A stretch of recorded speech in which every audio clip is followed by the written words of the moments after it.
একটি বিমান অবতরণের সময় আগুন লাগার ঘটনায় ব্যাপক চাঞ্চল্য ছড়িয়েছে। এদিন বিমানের ভেতর থেকে ধোঁয়া বের হতে দেখা যায়। যদিও বৃহস্পতিবার পেশাওয়ারের বেচাখান আন্তর্জাতিক বিমানবন্দরের এই ঘটনায় ২১ জন ক্রু ও ২৭৬ যাত্রী সবাই নিরাপদে রয়েছেন।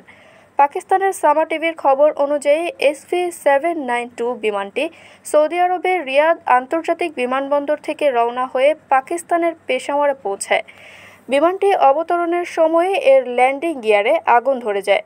অগ্নি নির্বাপক কর্মীরা তাৎক্ষণিকভাবে সাড়া দেন এবং বিমানের আগুন নেভাতে সক্ষম হন।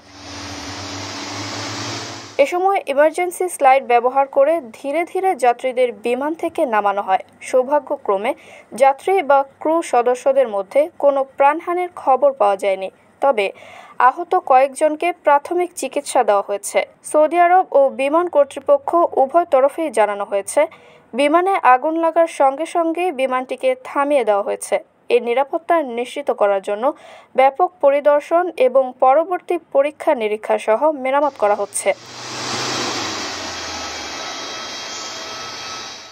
কারো কাছে স্বপ্ন পূরণ, কারো আনন্দের উপলক্ষ, আবার কারো জীবন পাল্টে দেওয়ার মুহূর্ত, কখনো জীবন বাঁচাতে সর্বোচ্চ গতিতে উড়ে চলা, কারো আবেগের শেষ মুহূর্ত, আপনজনের শেষ বিদায়ে শামিল হওয়া, এমন সব ইচ্ছে পূরণে সর্বনিম্ন ভাড়ায় দ্রুত গতির বাহন প্রবাসী হেলিকপ্টার। আপনার প্রয়োজনে যোগাযোগ করুন আমাদের হটলাইনে।